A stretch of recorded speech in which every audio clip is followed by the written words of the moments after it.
Well, thank you, Patrick Kelly. Thank you for that kind introduction. To Jeannie Mancini, members of the board, to my friend Carl Anderson and the Knights of Columbus,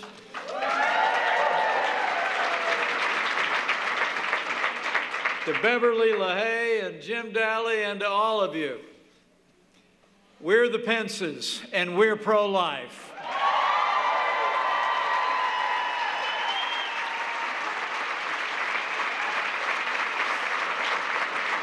And we are honored to join you here at the 37th Annual March for Life Rose Dinner. And I got to tell you, it's a special joy for me to be here tonight with Karen. She's been my wife for 33 years, but she is so much more. She's a Marine Corps mom. And she's a champion of military families and spouses all around the world.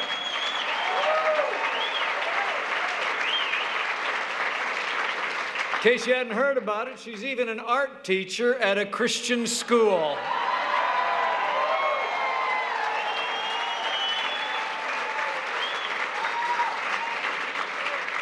And I got to tell you, where is she? Is she gone backstage? I want to ask her to come back out here because I want to give you a chance. I couldn't be more proud of the pro-life Second Lady of the United States of America, Karen Pence.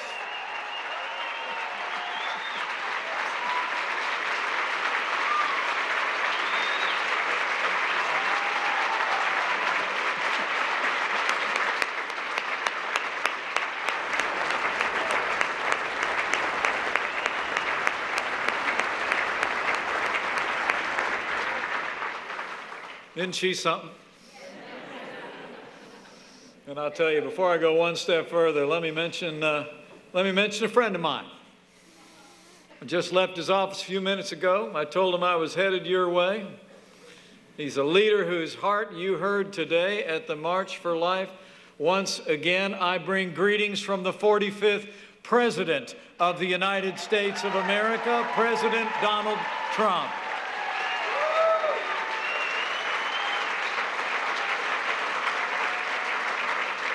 You know, the President said today to the March for Life, in his words, this is a movement founded on love, grounded in the nobility and dignity of every human life. And so it is. And all of you gathered in this room are a testament to that truth. You know, looking across this room, there are a lot of familiar faces. I've spotted more than a few. I've seen some old friends in the room that we've known in this movement for a long time. See, a lot of people we haven't had the chance to meet. The same was true yesterday when I met with some young leaders from Students for Life that we welcomed to this White House. I was so impressed. I mean, their fresh faces and yours tonight show that our movement is as vibrant as the values that we advocate. We're growing and we're inspiring a rising generation with our message of generosity and compassion, and life is winning in America because of all of you.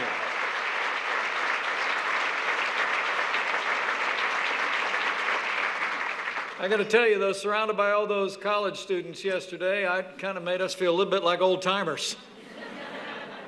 and I guess we are. But I sure feel younger every time that crowd I saw again today comes to town. It takes me back. As many of you know, this actually wasn't the first time, as Patrick said, that our family made it to the March for Life. It was more than 20 years ago, as a new member of Congress, that Karen and I bundled up our three little ones, put on the snow boots, and headed down to the National Mall, because as Karen and I like to tell people, we're here for life.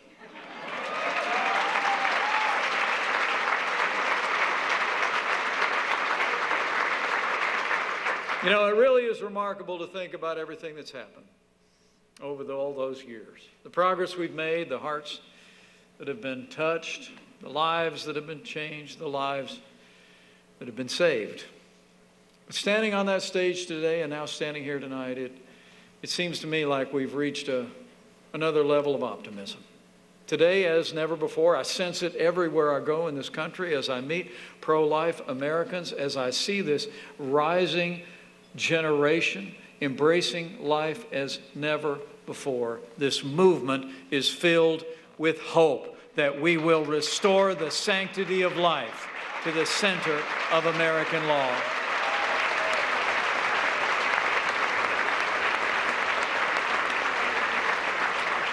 And it's no wonder why you see that hope. The past 2 years alone have been unlike any in the recent history of this movement. As we look across the country today, I want to say one thing clearly. Because of your stand, because of your voices, because of your generosity, your compassion, and your prayers, life is winning in America again. Life is winning because of all of you, because of the courage of and tenacity of the hundreds of thousands who've joined the march today and in all the years past, and the tens of millions that they represent. Life is winning because of the conviction of the leaders that you've helped elect at every level, from state houses to the Congress to the White House. And I got to tell you, for my part, I couldn't be more proud to serve as vice president to the most pro-life president in American history, President Donald Trump.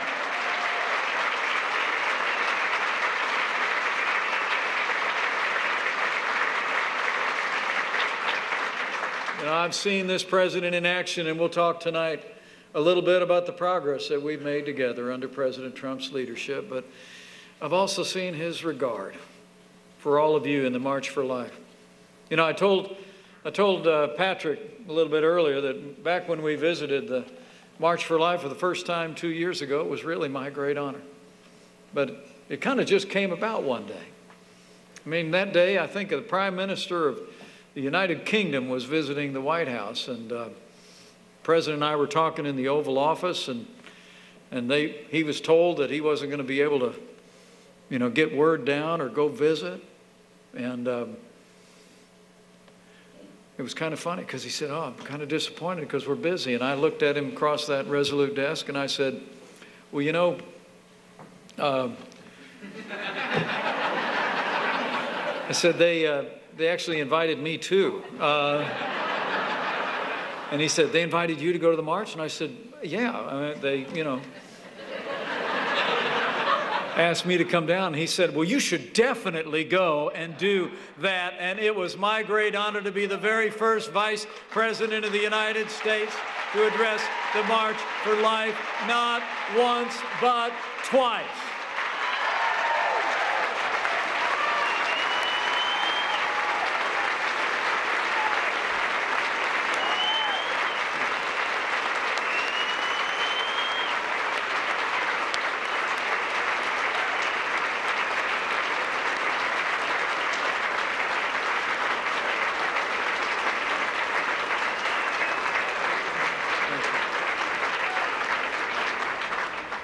And of course, while he couldn't address the march that first year, President Trump made history last year when he became the first president ever to address the March for Life from the Rose Garden of the White House. And you heard his commitment to this movement again today.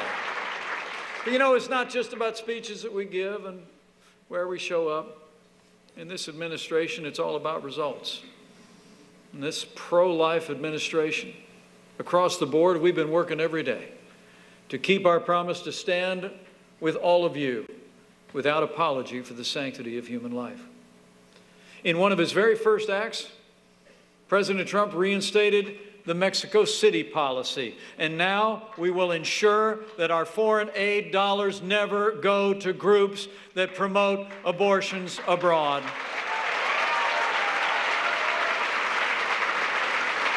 That policy used to cover only $600 million in funding. We've expanded it to cover nearly $9 billion in foreign aid. The Mexico City policy has never been stronger.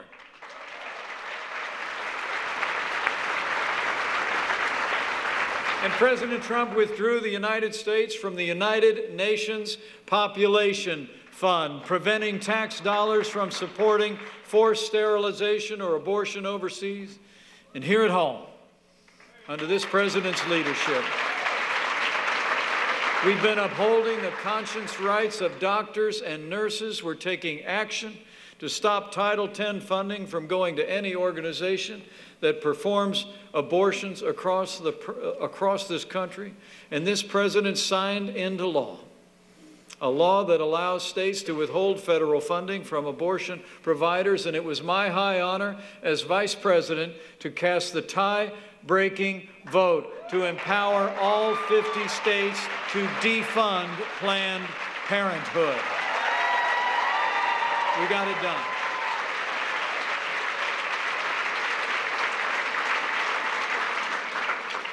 This administration's efforts represent the strongest and most sustained defense of life by any administration in my lifetime.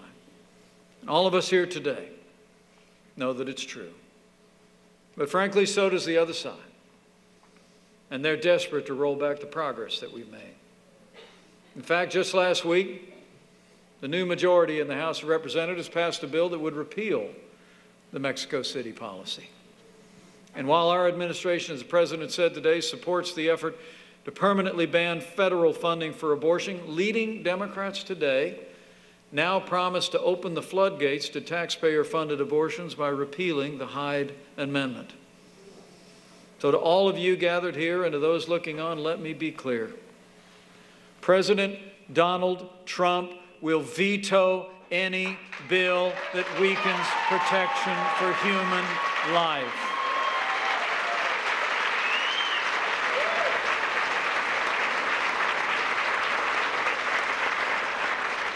So we've been standing for life. We've been making real progress in the defense of that most cherished right.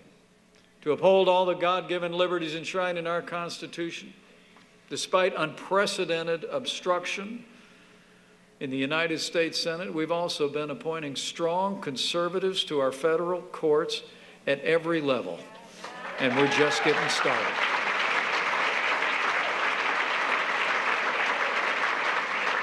For the progress we've made, there's a lot of work to be done.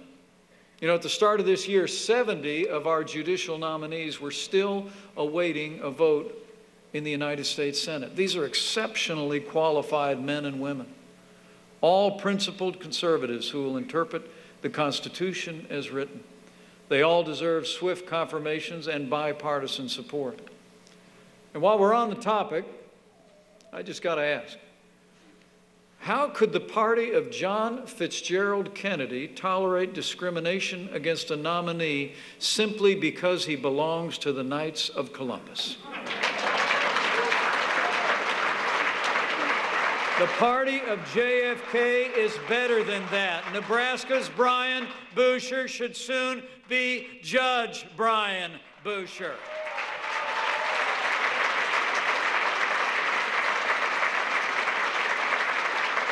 The good news is, even with all the obstruction by liberals in the Senate, it's remarkable to see how President Trump's leadership is reshaping our federal courts.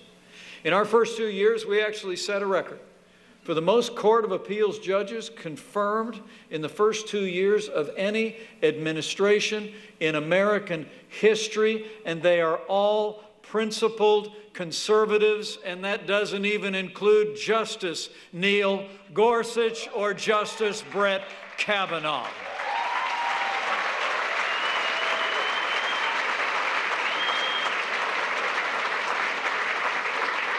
So we find ourselves in a time of renewed hope and determination. Because of all of you and your labors in this movement over these nearly 50 years, because of the leadership of this president and the leadership that you've supported at every level, we've achieved more in the past 2 years than at any point in the history of our cause. Life is winning in America. We're closer now than we've ever been to restoring the sanctity of life to the center of American law. So today, at this wonderful Rose Dinner, let me just urge you to press on. Now more than ever, let us be a movement of generosity, not judgment. of compassion, not confrontation. Let's resolve tonight to do even more, to come alongside women and families in their time of need, so that we might transform their anxiety into joy and help them welcome the gift of life into their lives. Let's go where we're needed most. In the halls of government, yes, but more importantly on our city streets, maybe right next door. Let's be more sensitive than ever to our neighbors and friends as we stand in this cause.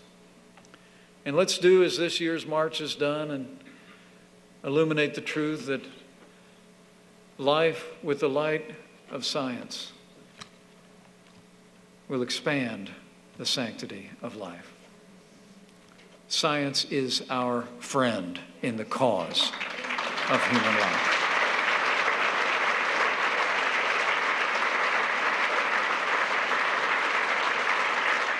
The more science advances, the more we understand about the unborn, the more we see the cause of life grow and expand in the hearts of people all across this country.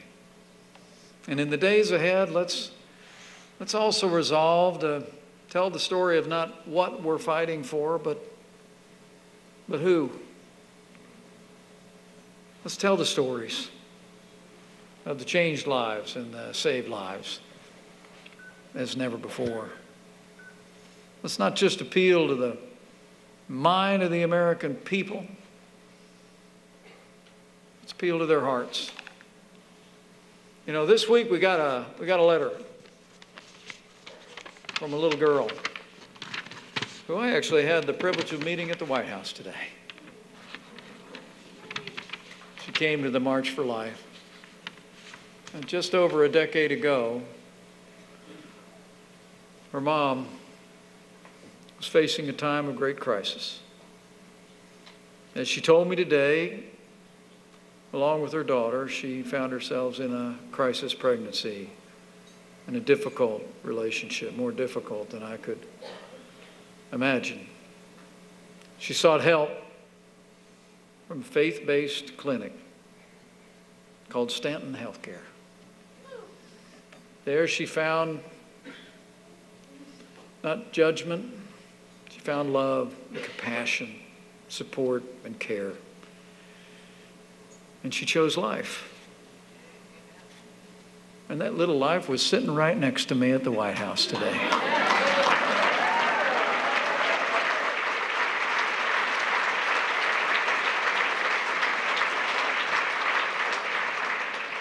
She delivered her letter to me, and I asked her if she might read it, and she did. She wrote, "Thank you for supporting Stanton Healthcare. I'm glad that you help places like Stanton because women like my mom need love and care. My mom was struggling and was scared, but she loved me so much that she reached out for help. Now I have a forever extended family with all the people there." And then she wrote, "I love to draw all the time." She actually drew a picture of her and me. She was a cat and I was a dog.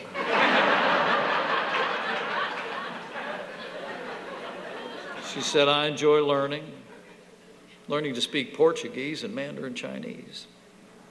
She says, "I love to pitch, fast pitch, softball. I love my violin. I couldn't enjoy such a perfect life without my mom and everyone who helped us like you.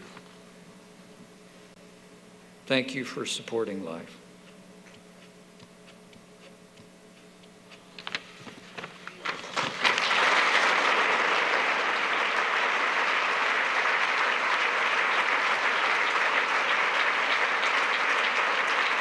You know, I'm told that eloquent and wonderful little writer is with us tonight. Paulina and her mom, Jessica, could you stand and just let us thank you for your example?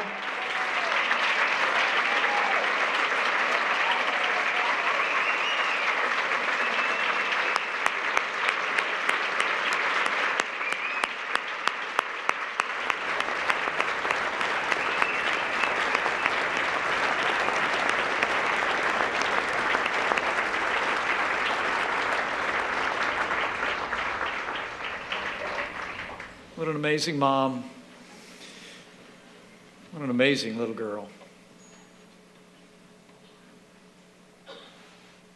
That's what this is all about, isn't it? That's the story we got to tell. We're close, men and women. Saw my friend Carl on television just a couple days ago, and he was talking about how more and more Americans are embracing life, almost as never before. Younger Americans changing their attitudes and their hearts and their minds, and they're embracing life. And we just got to tell Paulina's story and her mom's story. And we also got to think of those stories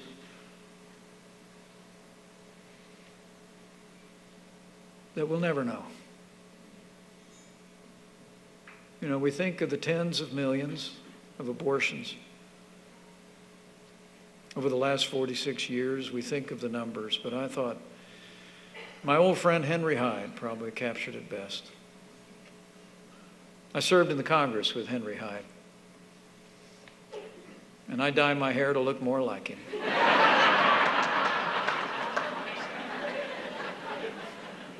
You knew Henry. He was a great man. He was a great champion for life. Henry Hyde was the foremost champion for the right to life the Congress will ever know.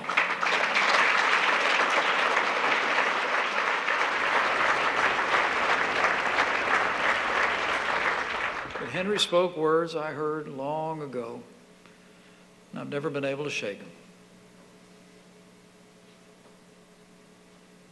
He said, quote, "When the time comes, as it surely will, when we face that awesome moment, the final judgment, I've often thought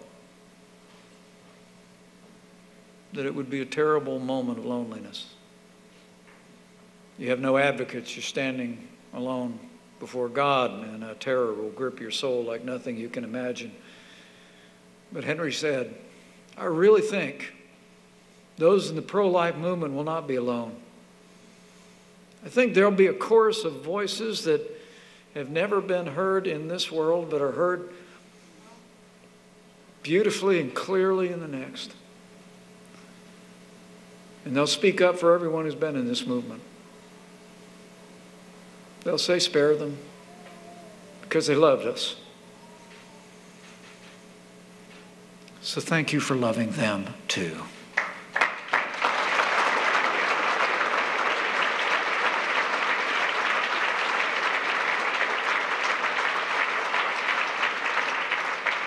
It's a joy to be with you tonight. Thank you for all you do to advance the cause of life, supporting this great March for Life, so important in the life of our nation. The men and women in this room are the foot soldiers of this movement. Your generosity enables millions across America to better understand and be better equipped to tell the story and to tell the truth that every life is unique and precious, that every life is worth defending. And we know that this cause, this March for Life, is also about the character of our nation. It's about being worthy of the inheritance that we have as sons and daughters of America. So my friends, we march today, we gather tonight,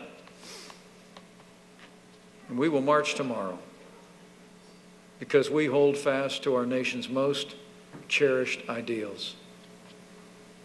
We stand with women and men, along with all those who are to come. And we stand believing in those ancient words that before I formed you in the womb, I knew you. Before you were born, I set you apart. We claim that truth. And we claim another ancient promise. That I know the plans I have for you. Plans to prosper you, not to harm you. Plans to give you hope and a future. This is a season of hope in this movement. So let's stay with it. Let's renew our energy in this cause and draw more people to it through compassion and love and truth. And I leave here tonight with renewed faith of my own. Faith in all the good men and women in this movement, all the young people, all the people that have been around this movement since it began. Faith in all the faithful elected officials who stand for life courageously from state houses to our nation's capital.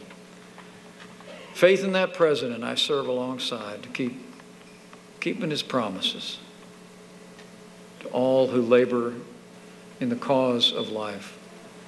And lastly, my faith is renewed because it's faith in him who said, I'll never leave you or forsake you. And I believe in my heart it's especially true when we make his work on this earth our own. And the cause of life is his cause. So thank you. God bless you. And here's to life. Hi everyone, my name's Mike. I'm the creator of Mox News. And for the last 15 years, I have been telling you that as long as I have the support of the community that I serve, Mox News will post videos forever. And that's the truth. As long as I have your support, no one could ever make me stop. Unfortunately, currently, less than 1/2 of 1/10 of 1% of Mox News viewers ever donate, tip, or contribute anything back. Again, let me make that really clear. Much less than 1/2 of 1/10 of 1% ever give anything back. And to those of you who have donated to Mox News, I want to thank you so much, because it's because of your generosity that we have been able to bring attention to important videos that millions and millions of eyes would have never seen. And I think that that's an amazing thing that we've been able to make happen together. And I can't thank you enough for helping me make that happen. So it's not too late. If you'd like to see Mox News covering the 2020 presidential election, if you can't imagine the 2020 presidential election without Mox News, please, there's still time. You can make a difference. It's easy to make a contribution, donation, or tip. You can go to moxnews.com, or in the text body of this video, there are clickable links to the Patreon page or to the PayPal page. And again, it should take less than 2 minutes to make a donation, and your donation can make a big difference. So I thank you all. Stay cool. One of these days this war is going to end, and it would be awesome if Mox News could be there to celebrate that day with you.